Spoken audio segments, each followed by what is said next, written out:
Önünün vaziyetine bir bakın, bir gelsinler, bir ellerini vicdanlarına koysunlar. Böyle mi yol olur? Tozdan, topraktan, çamurdan, çakıldan geçilmiyor. Her taraf berbat olmuş. Geçen sene yolu buradan verdiler, alt geçit geçirdi, yolu buradan verdiler, arabalar buradan geçti.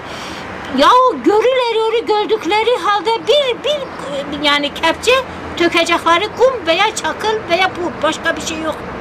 Yani belediye biraz çalışmalı. Biraz çalışacak.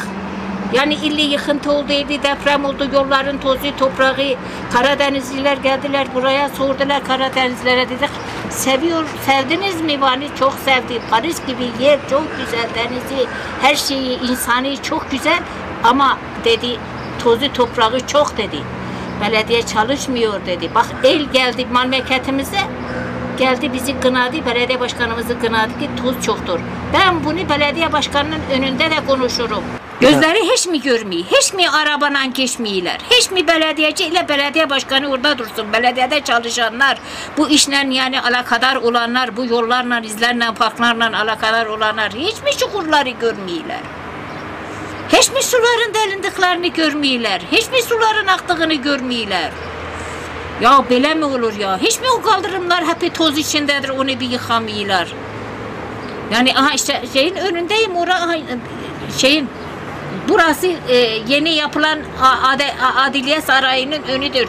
O kaldırımlar ne kadar kirli, ne kadar yıkık, ne kadar çürük.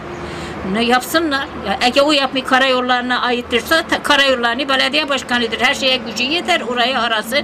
Gelsinler, düzlesinler, yıkasınlar. Bu nedir? Bu toz toprak nedir? Boğulduk ya. Temiz tutmaya, bu tozu bitirmeye, adam akıllı bir bina yıkılıyor, o binaya kupkuru adam getiriyor aleti yıkı, toz, duman, kıyamet kopuyor. Ya buna bir su serpsinler yıkarken, bir şey etsinler.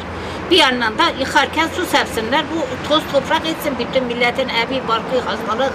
Daha neler ya, böyle mi olur, böyle mi yıkıntı olur?